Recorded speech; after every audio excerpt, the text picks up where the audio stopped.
Ladies and gentlemen, this is the main event. Fight fans worldwide, you've tuned into the #1 undisputed boxing podcast today. This is the Boxing Breakdown.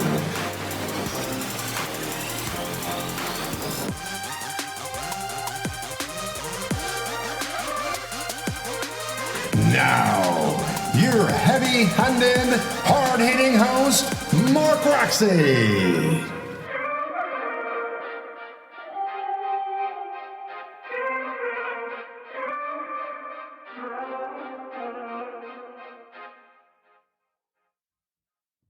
What's up, what's up, what's up? This is your host, Mark Roxey, and I'm excited that you're here today on the Boxing Breakdown. Hope you guys are having a great day, and thanks for tuning in today. I'm very, very excited because I have Harold Hunt, who's going to be on the program again today, and we are going to chop up the Errol Spence Danny Garcia fight.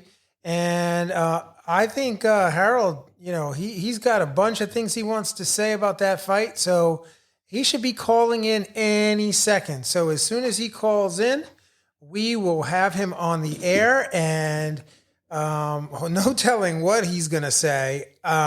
You just never know with Harold. And then I have another guest, a special guest, someone who's very dear to me, who is actually one of the fighters that I train, and I am super excited about this young lady because she is undergoing quite a transformation. So let's stand by because we got Harold right here. Let you listen to my ringtone. Get with it. There we go. Oh, you hung up, man. Harold, what you doing, bro? You hung up, man. Let me get Harold on the line. Stand by, man. Let me dial this guy up. Harold, what you doing, man? You can't just call me in the middle of a program and then hang up. Harold, goodness gracious. Where you at, Harold? Come on, pick up. Hey, man. Yo, is this Harold Hunt? Is this the one and only Mr. Harold Hunt? This is he. That's what's up. What's up, brother? What's up, man? How you doing? Oh, man, I'm doing well. I think you know what kind of week it's been for me because we have been out of touch almost all week, and I've been feeling bad about that, but you know what time it is, right? It's Sunday at 8 o'clock on the Boxing Breakdown, and my boy Harold Hunt is here, and I'm pumped that you're here with me, man. And I have I got Britton Hart in the house. She's here as well. So, yo, Britton Hart, what's up? Hey. Been waiting for this introduction to come on in. Yeah, so Harold, we got Britton in the house, so she's gonna be with us to chop this fight up, and then we're gonna just mix it up, and we're gonna talk a little bit with Britton about her upcoming fight. She's got a big fight to tell us about. It's coming up. I think it's coming up at the end of the week, and so she's going to chop it up and tell us all about that. And I'm going to keep all you Boxing Breakdown fans waiting with bated breath to hear Britton Hart talk about that. So, right, fight time, baby. Yeah, fight time, baby. That's what's up, Britton Hart. So, Harold. Hey, Britton, nice to meet you. I watched some of your footage recently. That's right. Thank you, Harold. It's so great to talk to you. I've heard a lot about you as well, so it's definitely an exciting time for us to all be here together and finally meet you and talk to you at least. That's great. I saw your bare knuckle stuff and your boxing stuff. Oh, Harold, you saw her rolling in the bare knuckle. Yo, Britton Hart, let me tell you, Harold, Britton Hart is one tough chick, man. She's one tough fighter. The boxing, listen, if you're out there listening in on this program, man, like you heard out of the silence, it was like, what? Quiet. Yeah, you know why? Because everybody knows Britton Hart is one crazy mofo. She's crazy when it comes to that. When that bell rings, man, she's going. and it's exciting to work with her. So why don't you, Britton, why don't you tell the Boxing Breakdown fans what's up, what's going on with you? Let's start with Britton. Well, yeah, thank you, Mark, for having me on the show. I'm really excited. I'm a great follower of the show. You have some amazing guests on here that just have such a wonderful outlook on boxing. So it's just a real privilege and honor to kind of be, on a show that, captures and lets you see the perspectives and point of views of different fighters and cutmen and just people that are real legends on the sport already. So it's kind of amazing for me to be here too. I feel like, with Bare Knuckle, that kind of put me up there being on, a main event for a show that, is mostly men in the combative sports, and to headline and be the main event as a female athlete was just incredible. And then have an epic fight that ended in a very controversial split decision, I must say.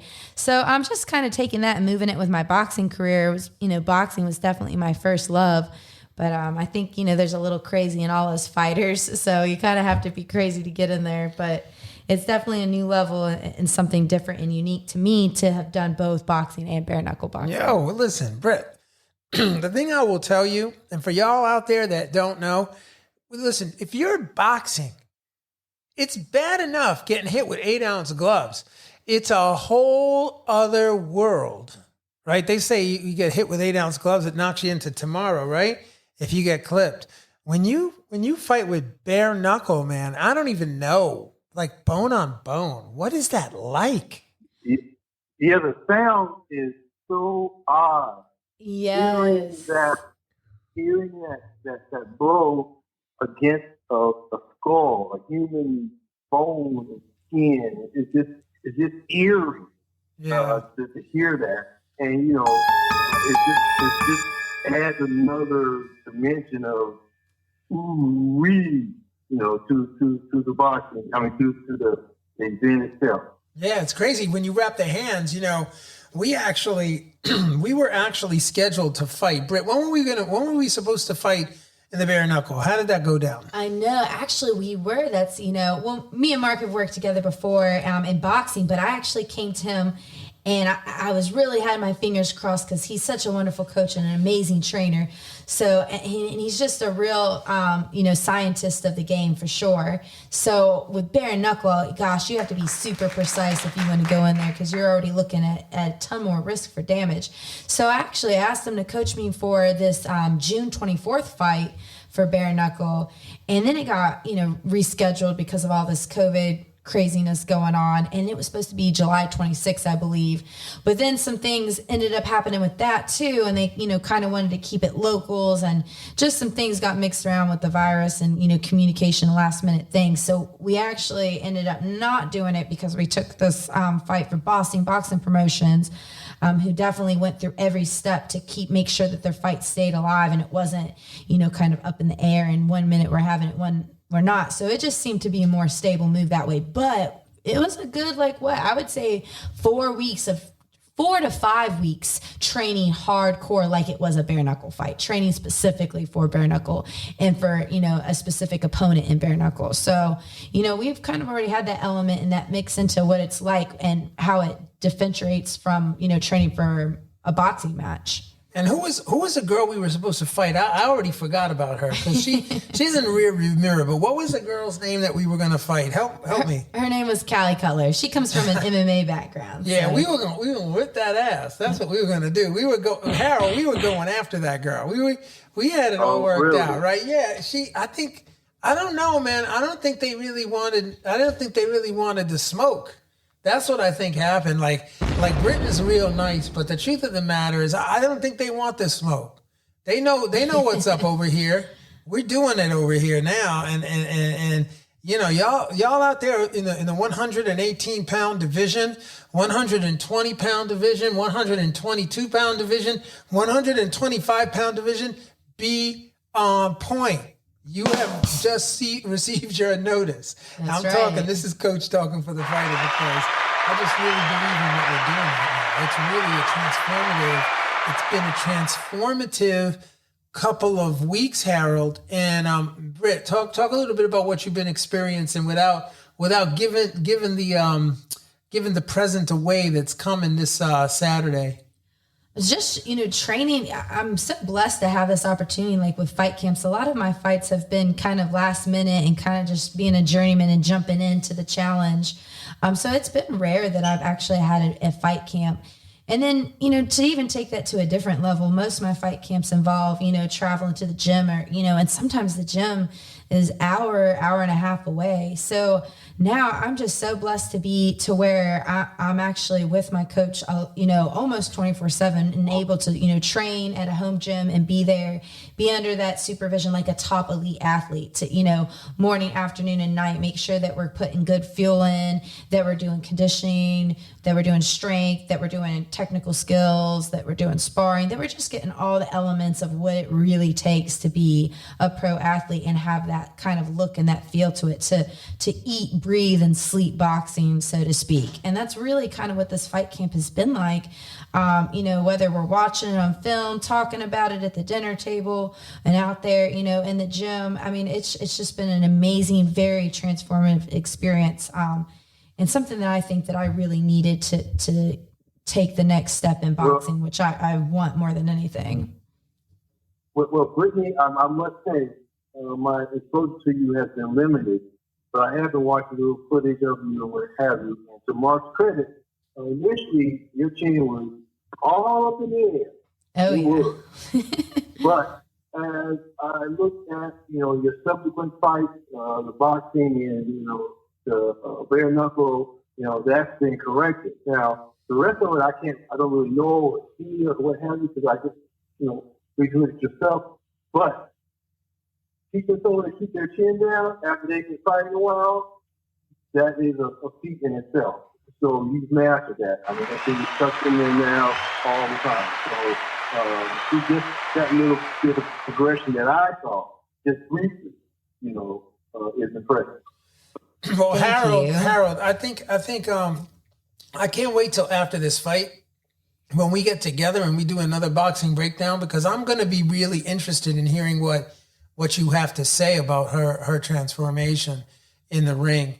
And it's not only in the ring, it's out of the ring too, because you already know what we talked about what is necessary to be a pro athlete and the three elements that are absolutely required as far as I'm concerned. I can't even dish it out if those three elements are not there, right? Which is physical skills, mental skills, and spiritual skills. If those three things don't come together and aren't able to be cultivated and harvested, then there's a limit, there's a ceiling to what you can do, right, Harold? Yeah. Yeah. So anyway, so we've got this fight that's coming up. Who are we fighting, Brett? It's going to be Kimberly Wabik from Revere, Massachusetts. She's from Revere. I know some people up in Revere. So shout out Revere, and shout out to my dear friend Denise Cesare, who's up there in Revere, up in that area. Anyway, so what do we know about Kim Wabik? What we got on Kim Wabik? Well, I mean, to start off, this is a special fight to me. And kind of Harold hinted on it too, saying, what I was like prior to like the old version of Britt and Hart is definitely, different. But the old version of Britt and Hart fought Kimberly Wabik actually prior in a 4-round fight that ended in a draw. So Kimberly remains undefeated. She does have 2 draws on her record, but she remains undefeated in that aspect. So it's kind of like one of those things, like for me, I feel like this fight is so important because it's like a redemption fight, not only to fix that draw that, that we have prior, but just to show people that I belong in boxing and that I can adapt and beat an undefeated fighter, which is more than ready to happen on August 15th, which is less than a week away. But, she's actually somebody that I will say, it is probably at a heavier weight class than me. So she is going to be bigger. So I'm definitely fully aware of that. And usually, in boxing, like I hate it because I know what everyone's thinking already, that you shouldn't go up a weight class. If anything, you should go down. You shouldn't fight someone bigger.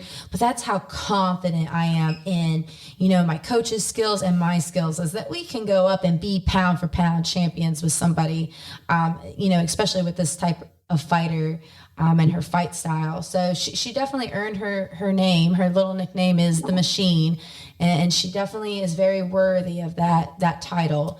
But machines can be predictable and outsmarted any day. So that's the without saying too much and going into there. That's, I think, pretty much the wrap on Miss Wabik, who is very, very strong, and definitely give her credit. But the bigger the tree is, the harder they fall.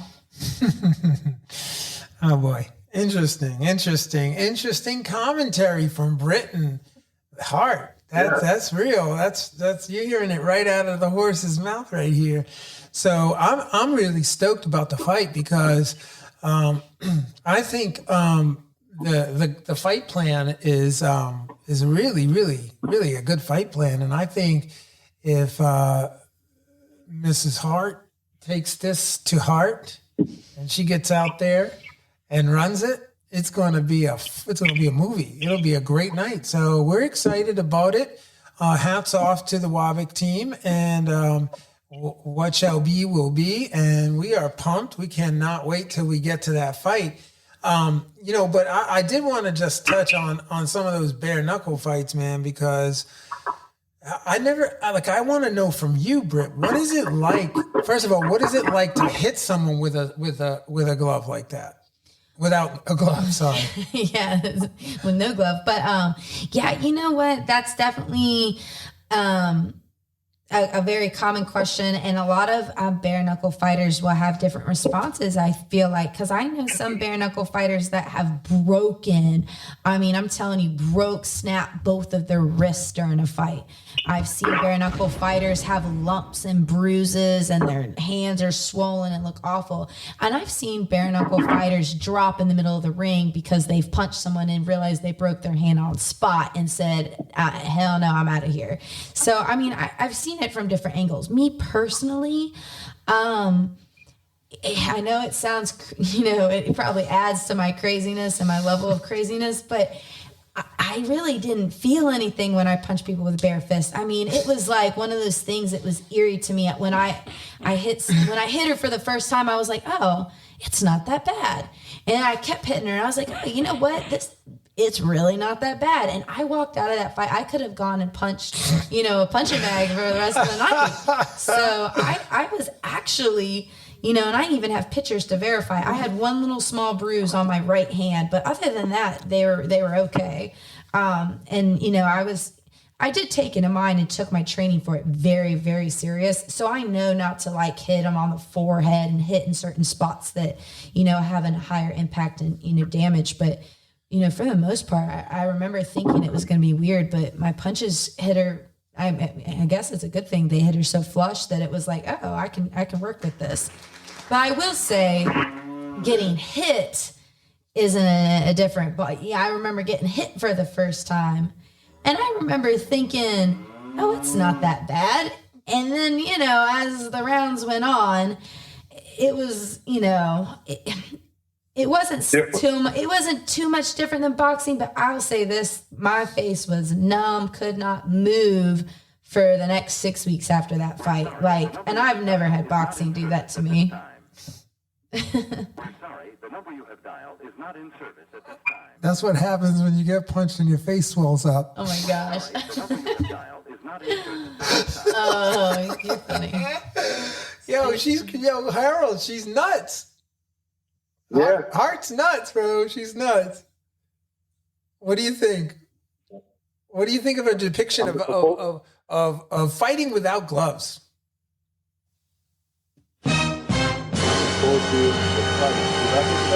It goes all the way back to the beginning. So, kind of Okay, so you're a fan of it. You're like, it's the purest form of combat sports and true competition.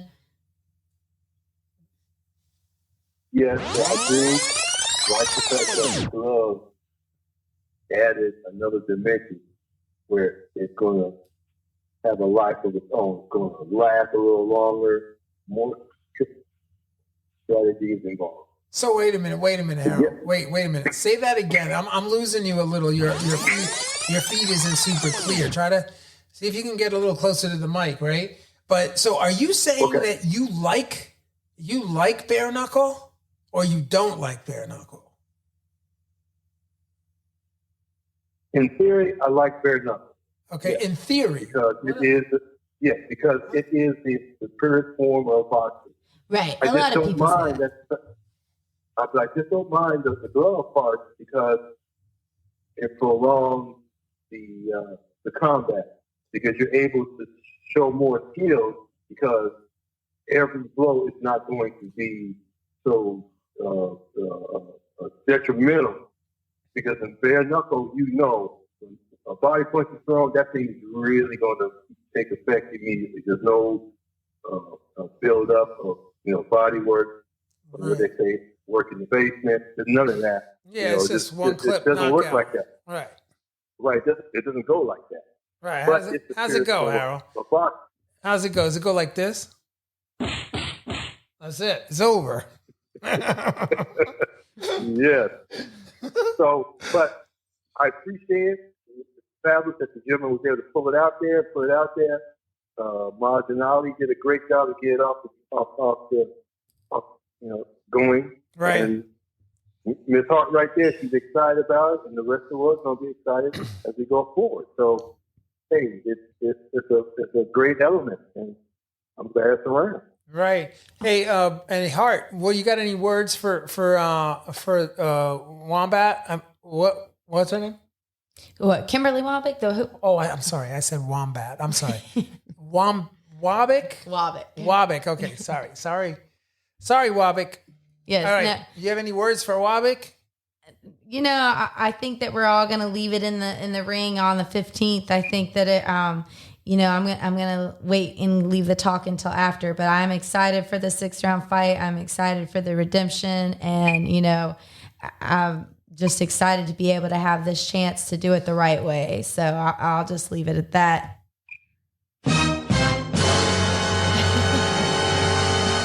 I don't know. I'd be scared if she said, "I'm just leave it at that."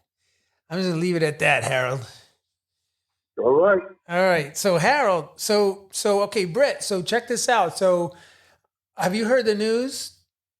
Have you heard the news about Errol Spence, who's scheduled to fight Danny Garcia? I have indeed, and I know Danny's coming in as the underdog.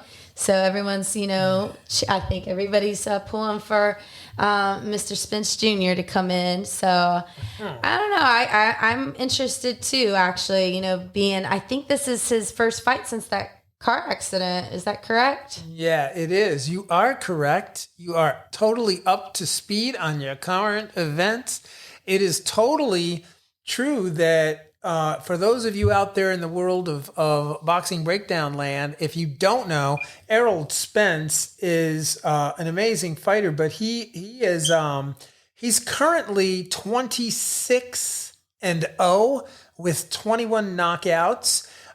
He is pretty much ranked number 1 in the world at the 147 division, and he is a southpaw. He's a rangy southpaw at 5 foot 9.5 inches. And he resides in Texas. So that's a little bit about Errol Spence. If you don't know about Errol, I'm sure most of you do, because if you're listening to the Boxing Breakdown, you got to know who Errol Spence is, right? But then you got Danny Garcia, who is from Philadelphia, Pennsylvania, and Danny Garcia is 36-2, 2 losses with 21 KOs, and the 2 losses on his record. I've reviewed those fights. I saw the fights when they happened. I was actually in the arena for the Thurman fight, but he basically lost. Danny Garcia lost his 2 fights against Sean Porter and Keith Thurman, and they were very, very good accountings. unanimous decision loss to Sean Porter. I think both, there was a split decision to Keith Thurman. They were both pretty close. I think the Sean Porter fight, it really surprised me how Sean Porter was able to engage Danny Garcia in the pocket, and it didn't look like Danny was really interested in moving his feet too much. And Sean Porter, everybody out there, y'all know what Sean Porter does. He just comes forward and he will turn any boxing match into a pugilist lover's dream. He's an amazing fighter. And Keith Thurman's speed to the target was really part of what made that fight so hard for Danny Garcia. But fight fans out there, do not take Danny Garcia light at all. If there's a chance for Danny Garcia to win, it would be now, because like everyone knows, Errol Spence was in a car accident. It was a very severe car accident. If anybody's seen the car accident, then you know. But what got Errol Spence to the top, the upper echelon of the boxing game, is the very thing that will carry him through that injury and bring him right back. And, this is what we know, that Errol Spence has stated that he does not need a comeback warm-up fight, a tune-up fight prior to this fight. He's going right in with Danny Garcia, guns a-blazing, and it's gonna be a showdown. That's going to be an incredible, incredible fight. So, Harold, tell me what you think about this fight. Well, of course, I got to point to the other side. So here we go. I had a trainer tell me a while back about an MMA fight he had that had the perfect style, well appointed, could really move well, box well. Everything was great. Great body movement, everything. However, every time he touched him on the chin, he went down. Couldn't quite understand why he kept going down, even in sparring, he kept going down. So they thought they needed to really work on the defense and really taught him how to cover up that chin and how to get away. Touching the chin, he went down. Turned to find out this guy was an ex-MMA fighter. Oh, okay. So the trainer said, okay, I got to figure this out. So he took him to a neurologist. Because he's saying, look, this guy's in great shape, working on everything, but whenever he's touched here, he goes away. Why? So they did a variety of tests on him, and they found out that MMA type of curriculum, the chokehold, the choking, the wrenching of the neck, all of that stuff around the neck has compromised his knockout resistance to the point where the neurologist said this guy cannot fight again, ever, even though he's in perfect shape. Now, I say that to say this. We know Earl has not fought. We also know if he's in the gym training, gets hit, he goes down, we're not going to know about it. They're not going to open that training up for us to see. Now, the car wreck, he had teeth knocked out. The kind of blow that takes his knocked teeth out. His head hit concrete. We know what concussions are. We know once you're knocked out, your brain remembers that knockout. It feels that pressure, it goes down. So all those physiological things you got to look at. Now, yeah, on paper, oh yeah, he should win. All Garcia has is his left hook. He doesn't like it on the inside too well unless he's dishing it out. I get all that. But the piece we don't know about is Earl's knockout resistance. Has it been compromised? That was one of his feathers in his cap. I can take a punch. Right. To give a punch. We have to see if he can actually do that. We won't know that. And to me, that's a big elephant, pink elephant, whatever in the room. But we're not going to know. We're not going to know until the first round.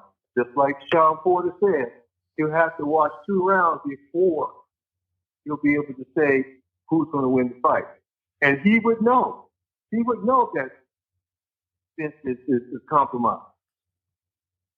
Yeah. Mark, you told me plenty of times that fighters have been totally compromised in training camp, and no one knows because they got to get in that ring, get that payday. Yeah. No, for sure. So I'm not saying he's there for the payday, but I'm saying not taking a 2-0 fight, not doing any sparring for the world to see, nothing. We just don't know. A car wreck of that magnitude is very, very serious. So what I'm saying is, the gentleman who is an MMA fighter, he was so compromised. He looked good, could move good. Any little touch on that chin, he was out. Any little touch, anything. Because his punch just was gone. It was just gone. Yeah. So, no, and there's some truth. I mean, there's a lot of truth to what you're saying because you get very chinny. I mean, it's very easy to get chinny after you've had that kind of an accident. I know exactly what you're saying, but it's funny. I hadn't thought about that. I hadn't really thought about that piece of the fight, the fight at all. So that's interesting. Because the public is so enamored, like, wow. Go ahead, Brittany, please. Oh no, I was just saying. Well, I mean, if he could just keep his reach up, at least he has the reach going into the fight. So, what is the secret in boxing is to hit and don't get hit. So, you have that element going on too for him. We just watched a documentary with boxing and with so many titles and things going around and the weight divisions and all that. I mean, having an undefeated record is really something and kind of one of the, the biggest things you can carry in boxing right now. So I really feel like he's doing everything in his power and speaking in truth when he says he's ready, for this fight going into it. Yeah. I mean, in his power. Yeah. With the truth, in his power. But if physically, your mind can't make you take a punch any better than your body can take. It can't. And that's my only thing. I think Errol hit cleanly. Brooke hit him cleanly several times. He's been hit, and he doesn't waver. So that's all I'm saying. I mean, yes, the undefeated record is great. And it's like Mark said, mentally he's so strong he should be able to overcome that. Yeah. Well, I think it's a huge question. But he's got like 4 implants in his head. He's got 4 implants? Yeah. Yeah. Like for his skull? Don't quote me, but he did have PC plate. Wow. So just to do that, to knock those out, that's a lot of trauma to the brain, to the head. Those to be ejected.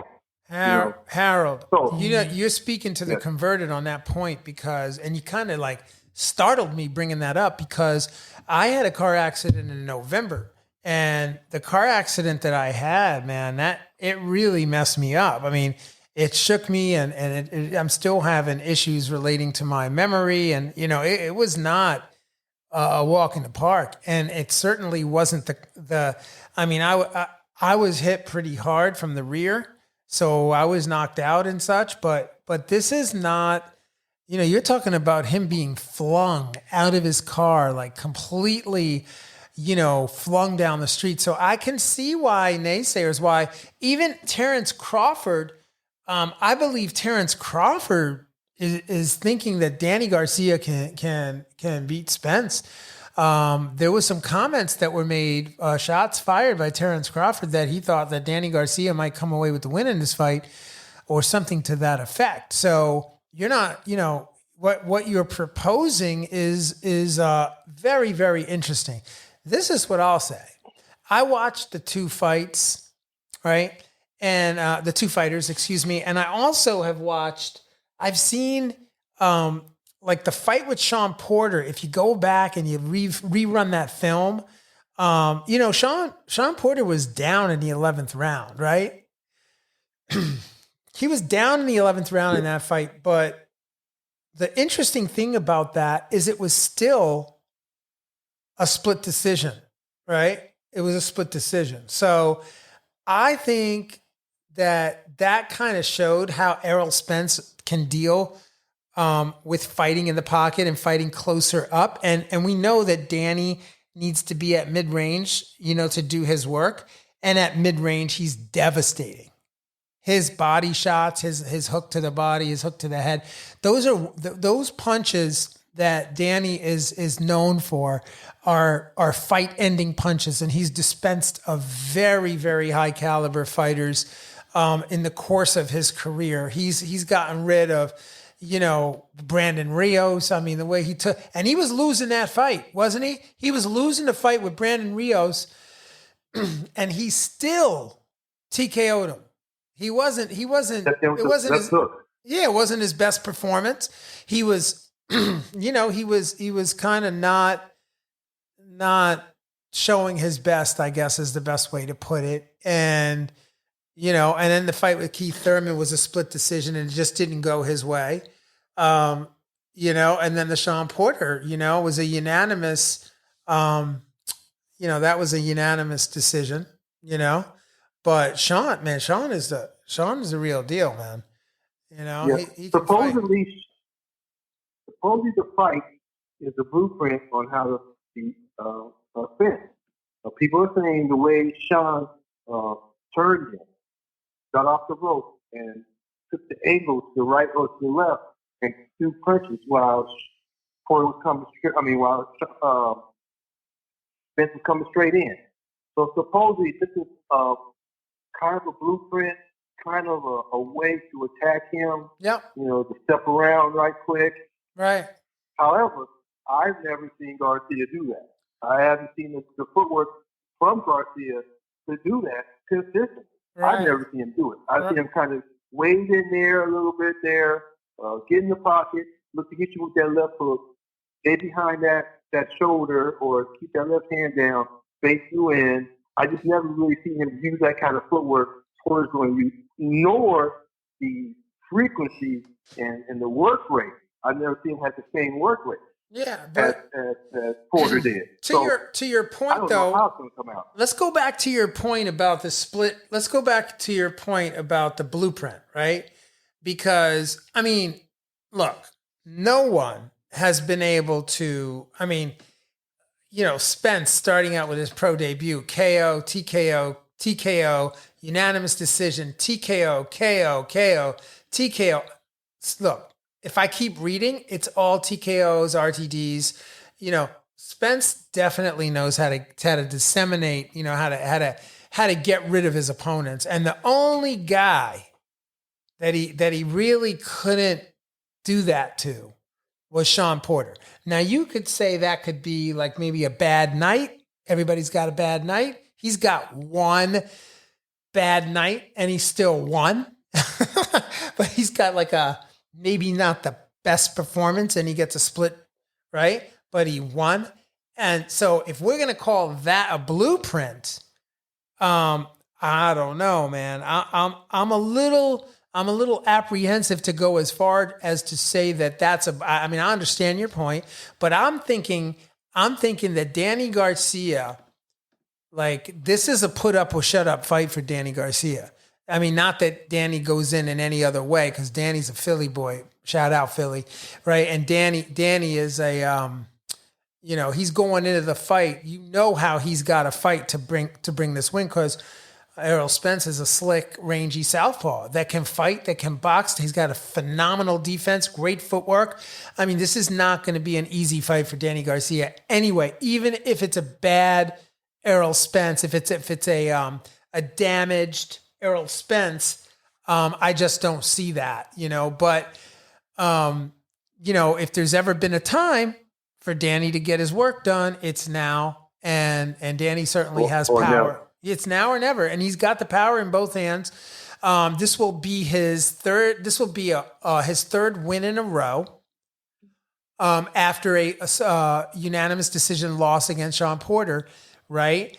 Or it'll be his third career loss. And if it's his third career loss, that might impact, how he moves forward, how Team Garcia moves forward. But either way, man, he's a 2-division world champion. He's a phenomenal fighter, man. He's proven his mettle over the years. Danny Garcia is, I'm just going to call it. I'm just going to tell you right now because, you know that I keep my composure on these breakdowns, and I don't always side one way or the other. I keep everything neutral. I try to just, keep the conversation going and let the listeners make their decisions on what's going to happen. But on this one, only when it comes to Mike Tyson. Mike Tyson. All right, but listen, $49.99. Mike Tyson is happening. It's happening. I called it. You called it right here on the Boxing Breakdown with me, Harold. And you already know. Yep. Mike Tyson, shout out. I love you. BK in the house. There, you mentioned Mike Tyson, and it's a whole other thing for me because I love him so much. Right. I get it. Right, okay, all right, good. But I will say this. I will retract the blueprint thing to say a tendency that can be looked at. The way Sean Porter stepped around Prince and was able to score. Right. Because that's all I can say about that. It was more of a tendency. No one was able to do anything at all, really. And Sean Porter did do something to keep himself in the fight and not get knocked out. He did get hit with the power punch, and he almost went down. So, so Britain did get hit. It didn't work. Britain Hart in the house is sitting right here. She's like chomping at the bit. She's getting ready to fire off on this because she's getting all riled. She was just on her phone checking out the car accident. Like, yo, she's like, just showed me. She made like these googly eyes, like, yo, look at that car crash. It was serious. That was a nice car too. What kind of car was that? Let me hear what you got to say. It's just, he's lucky he's alive, for real. He's lucky that he's able to fight another day, so to speak. He's lucky he's able to walk away from that accident, for sure. He's Superman, man. I want whatever medal he's got. Captain America, Superman. I don't know. Hey, Errol Spence, yo, hit me up on Facebook, get me on social media. Let me know what superhero you like the most because I'm going to start calling you Captain America or Superman, one or the other, bro. I know. He was driving a Ferrari. White. That's a white Ferrari. Yeah. Yo, that thing is totaled, bro. That was. Didn't that happen like right after the Sean Porter fight? I think it did. I think he was out celebrating or something.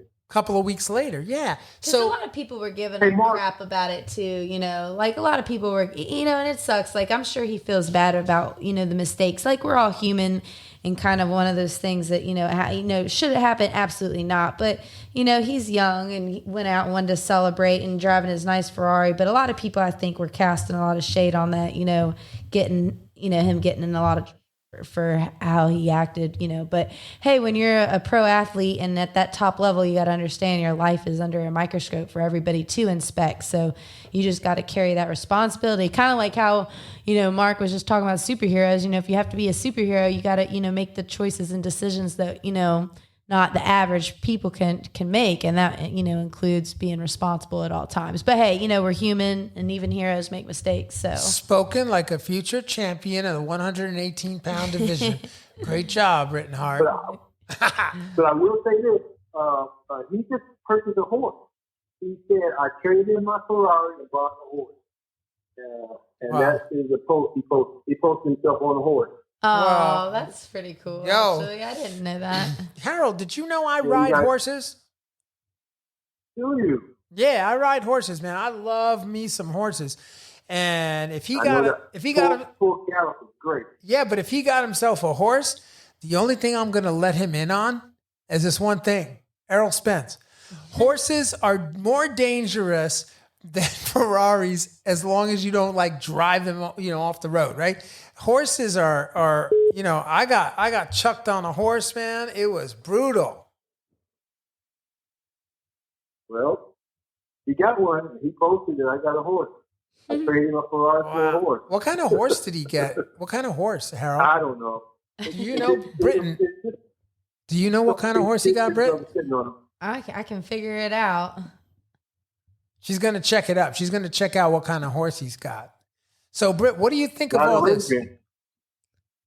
What do you think of the Errol Spence, the Danny Garcia fight? Who you got? Oh, I have Errol Spence Jr. all the way. Wow. She's got the rangy southpaw. Yeah, I All definitely. right, that's fair enough. I mean, you wouldn't go wrong on making that wager. And what sucks is, and it kind of probably is surprising to some people because you would think being the underdog, I would root for the underdog, and I know a lot of people are, but I'm also one for, kind of cheering for people that go through, tragedies and rise from it still. And don't let that, a tragic event be the stopping point or an obstacle that's in their way. So even though I'm not really going for the underdog, I kind of am because, even though he's undefeated and just an amazing fighter, I would just really like him to still stay on his game and not have something like, get in his way. Kind of like, it's kind of relatable to Kid Chocolate, where he took that break and, he was an amazing, great fighter. And then when he came back, he just wasn't the same. And I think it was kind of like, so it was like a sad ending and kind of a disappointment to some people who wanted him to stay on his best and stay on the rise. So I think, this would kind of be a good story for him to go in there and go through something so tragic as, wrecking and the way that car looked and going through all those, crazy surgeries and having implants, but still coming back to boxing and saying, hey, we can get through this and pull through things and still be who we are meant to be. And so I'm kind of going for that story. And I think that, Yeah. Danny Jacobs has that kind of appeal, and Tapia has that kind of appeal. right. So I can understand that, and I can see that, and I can understand that. I can see how the public's gonna want to get behind that. So yeah, that's a good thing. So Harold and Boxing Breakdown fans out there, listen, check this out. This fight between Danny Garcia and Errol Spence is not actually set. It is tentatively set. And so this will be like the fourth or fifth Boxing Breakdown where I'm chopping up these fight plans and we're doing analysis on the fighters. One I got a little salty about, the Teofimo Lopez and Vasily Lomachenko fight. I don't know what's happening with that fight right now. Like, I'm really salty about it because I want to see that fight. Those two warriors need to get in the ring and they need to settle that business and stop tinkering around with how much, this much, that much. I get it. Everybody wants more. Bring over another million, right? Bring over another million. I get it. But, in the end, we got to fight, man. It's time to fight because there's been so much. I got an opinion on that. What? I got an opinion on that. So Go for it. I know the Boxing Breakdown people want to know what you got to say. Well, as you know, being a trainer, you know that sometimes your mouth can get you a fight that you don't really need to be in.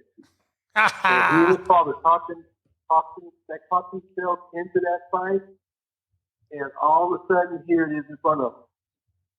So they're going through all the media run-up and all that, but they realize, in my opinion, that maybe this may not be what they want right now. You may not want that right now. Wow. Shots fired. Damn. I'm thinking, allow him to spend that a couple more times somewhere else, get a little more seasoning. I just think he kind of got roped into the fight quicker than he needed to. Man. And now you kind of see I want to fight, but I want to take it later. So I'm going to use my excuses to get out. Kind of like how Pacquiao got out of throwing fight. The first, I'll give you 40, I take the gate. And he said, no, I want them the gate and I want the 42. So then they had all the other stuff. It was just a way to get away from it initially because that really wasn't what we wanted. Now, on the lower level, I've seen people get out stuff with contracts. They out overprice themselves, right? Well, yeah, but all of a sudden I got an injury, and that kind of thing. That's just, I got to take that side of the fence. And this side of the fence, I see that as a possibility that maybe not right now. Now that we, in retrospect, we look at it, maybe not right now. Maybe not right now. Give me the money. If you give me the money, I gotta go do it. But maybe not right now. Huh. Well, that would, I don't, look, I have some knowledge of the camp, right? I have some background knowledge on that camp. I don't, that would be completely out of character. I don't see, like, Okay. I get it. Okay. I get it. I mean, no, you're not, listen, we're just chopping up, potential plots that are thickening, and that's certainly a possibility. And I'm sure a lot of the fans out there are thinking the same thing. So I don't begrudge you for saying it at all. What only thing I'm suggesting is that, Teofimo Lopez can fight, man. That he look, I heard from his father. I heard directly, man, we're gonna knock him out. He's in trouble. I have not heard, I've heard from Teo, like I don't really see, I don't think Teofimo would ever duck a fight, man. I just don't see it.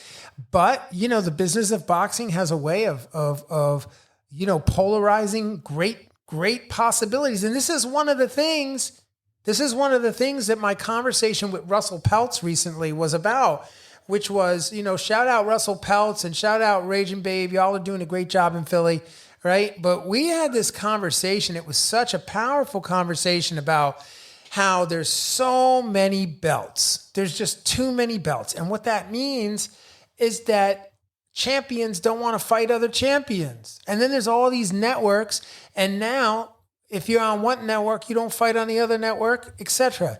It's just too complicated, man. And this is one of the reasons why, I understood the argument that Peltz was making that, great fights are not able to be made anymore because, there's too many belts and there's too many people involved. And then the great fights that are for the fans don't get made because of, ulterior motives or whatever. My only gripe, I got that message from Pelt. I got it, Russell. I understood what you were saying.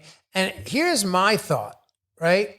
I just don't believe that the promotion and the press and the marketing should be fired up and it should be put out there on the wire like this thing is going to happen. And then you back out. The bottom line is that when you make that hot on the press and you go live with it, you better go forward.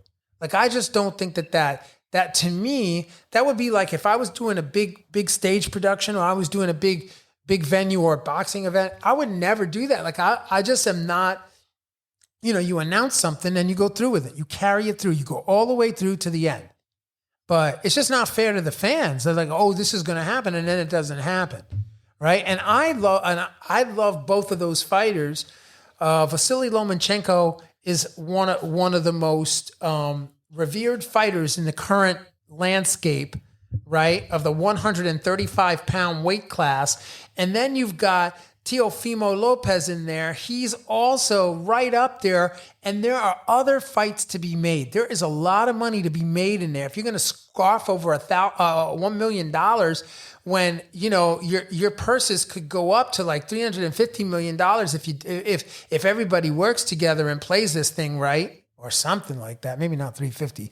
Shout out Mayweather. But who knows? That there's a lot of money to be made here. Devin Haney, Ryan Garcia, Ivan Redback. You got all these guys. Luke Campbell. They're all in that weight class, right? Javante Davis. Sorry, because I didn't shout you out the last time. But you're right in there. You're ready to go. That is, it's the hottest division right now in boxing.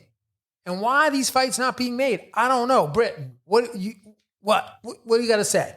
I know. Hey, I'm Team Lopez. I'm Teofimo Lopez all the way. So I like to see him be at the top and the best in that weight division. But it is very exciting. And definitely I feel like where the action's at. So you definitely nailed it there. There's a lot of good ones, but they're the exciting fighters And the ones I think that are the most hungry right now. But I wish that they would kind of, I know that there's some squabble in the money and the politics of boxing in that weight division too. So I would hope that they, kind of get over that as well and kind of give the fans what they want to see. And I'm right now, I'm behaving like a fan. I got that, Errol. I'm a fan. As I am also. Yeah, man. Sometimes you just got to be a fan. On the street. Yeah, we can't always be like experts. Everybody's an expert in boxing. Everybody knows boxing. Everybody's an expert.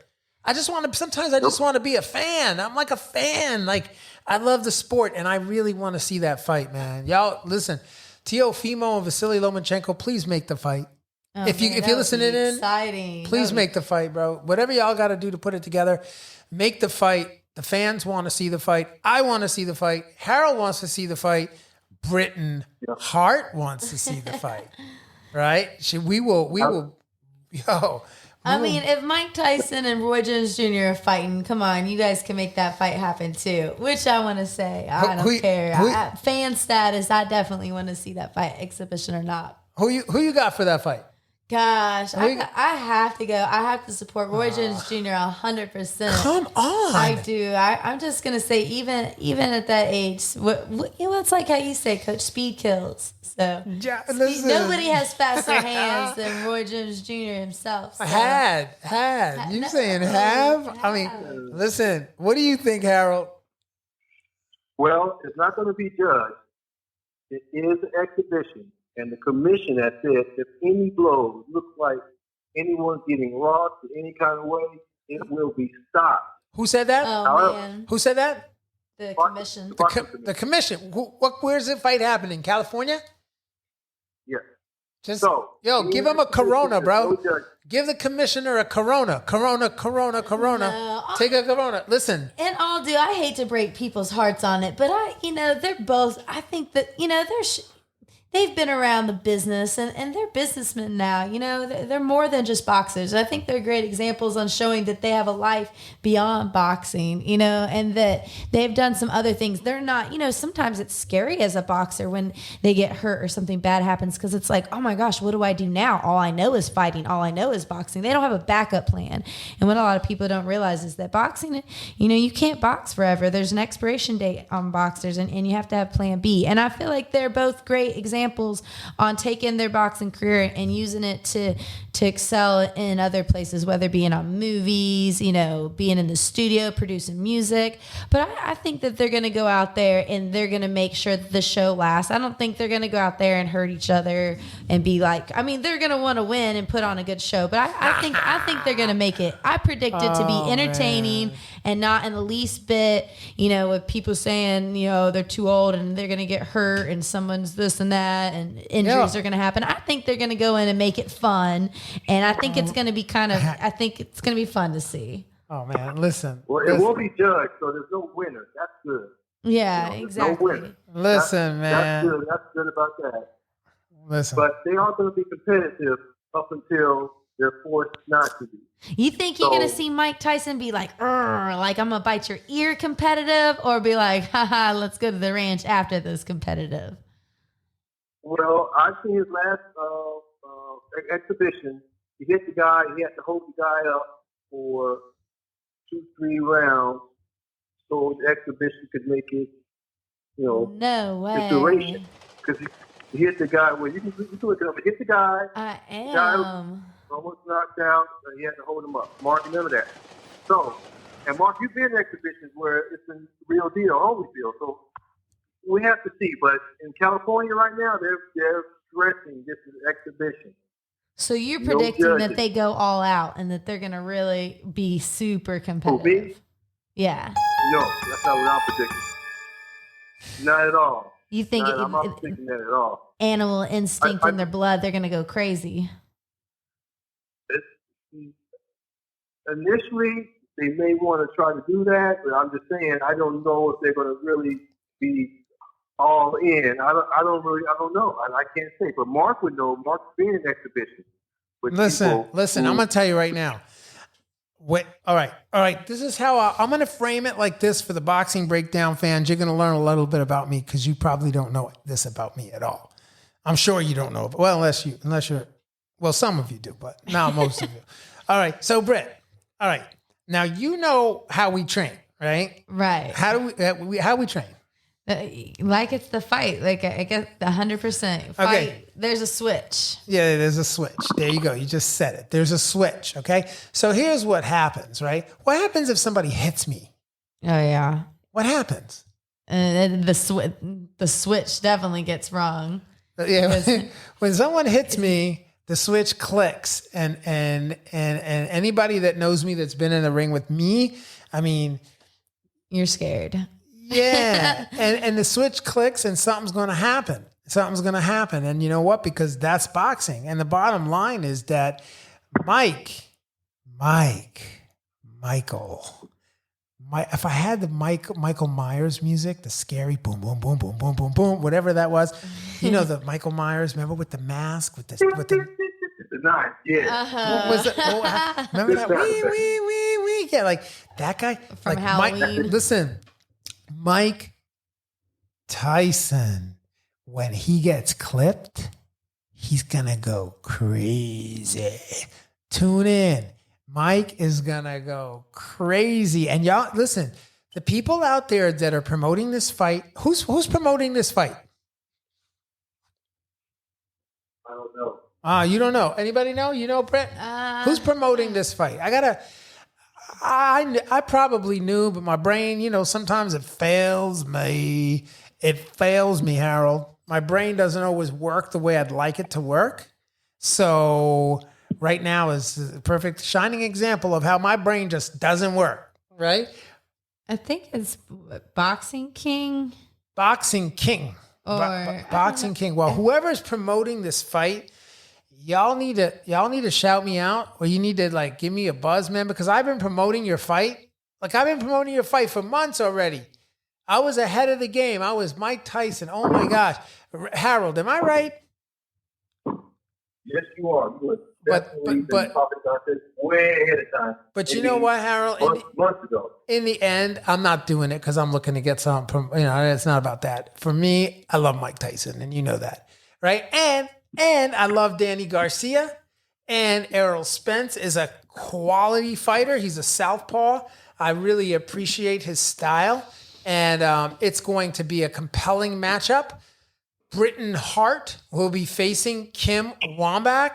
Wabik. What was it? Kim Wabik. Yeah, sorry about that, y'all.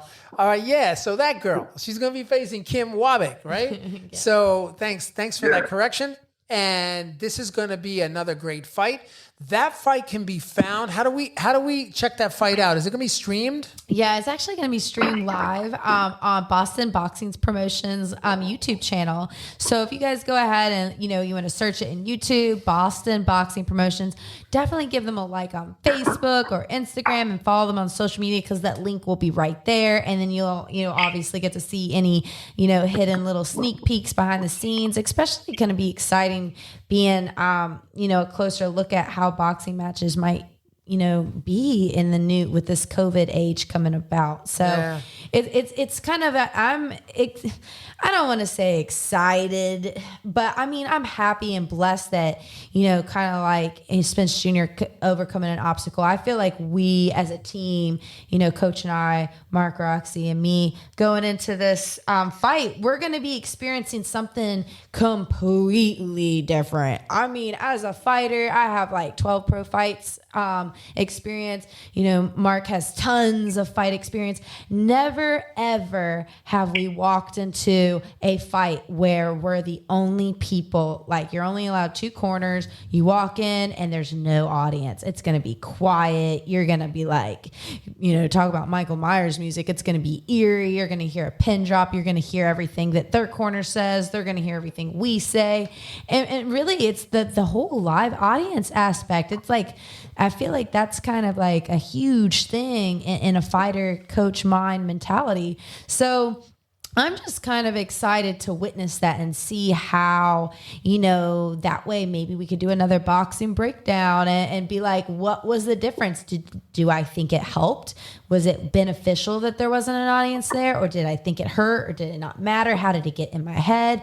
I mean, those are some things, you know, the COVID testing, how many fights are going to drop off, you know, all these crazy things that go and lead into it. But I'm excited to kind of see how it's going to play out. It's going to be a new experience, another, you know, life experience that I've gone through and lived through. So we'll make it definitely strong. So, but anyways, you'll be able to see the sneak peek and, you know, better little clips if you like Boston Boxing Promotions. Big shout out to them being a smaller club show that's still going out of their way to promote and support local fighters, not just the main big string fighters, but for them to go out. I mean, they're not making any money. They're putting on the show for the fans to keep, you know, fighters like us, you know, strong and relevant so we can make it all the way to the top. So I'm just appreciative of them too. So big shout out to Peter for Boston Boxing Promotions. Give them a like, follow the YouTube, you know, Contenders Clothing. I have to give them a big shout out too. So they support me in my weigh-ins, and they'll be repped loud and proud during weigh-ins and the fight, as well as Richie L. Tuck back home from, you know, where I'm from. They're supporting me. You know, I have Richie L. Tuck and Son Wood Services. They're sponsoring me and helping me make through. So it's just been a whole team effort getting us and pulling us through to where we are now and where we're going to be on the 15th. And it's weird. The fights are at 2 p.m. too. So, you know, that's kind of like if you need something in the middle of the day on Saturday to do, what better way than to watch some boxing? Sure, it's going to be Sounds great. Impressed. It's going to be. Can't wait to watch it. Harold, it's going to be a great night, and I'm gonna keep that chin tucked. Woo. Chin down. Oh, that was a long time ago. You don't do that anymore. I love it. I love it. I love it. That's it. We gotta take care of our own, right? Right. We gotta make sure everybody's safe in the fight, and you know, it's going to be a great fight. I'm actually really excited. I'm excited for the way we ran this camp, the diligence that you know, Britain has deployed to be here and to be training and to be in the gym every day and to really be, you know, like in action every single day with her work. And I don't think, you know, she mentioned earlier that she hasn't had a camp like this, but you know, frankly, I haven't really worked with that many fighters that I can say work as hard as Britain Hart. Britain works, she works hard. When given the opportunity to be put in the right situation, this girl can grind, man. And y'all are you're gonna be treated to quite a performance, right? It's gonna be a great fight. So I hope you guys will tune in on Saturday at 2 p.m. on YouTube. Check out that fight. What was it? Boston Boxing Promotions YouTube channel. That's right. Boston Boxing Promotions, and it's their YouTube channel. So again, Harold Hunt, as always, the infamous, outstanding analyst and judge, professional boxing judge. I want to thank you for being on the program again today. It's always a treat to have you with me, man. You just really are outstanding. So thank you so much. And thank you, Britain Hart and Danny Garcia, Errol Spence. Okay, you've been put on notice. Y'all better get ready because this is going to be an outstanding fight. And with that, I want to say peace and love, and thanks for tuning in to another episode of the Boxing Breakdown. See you on the other side.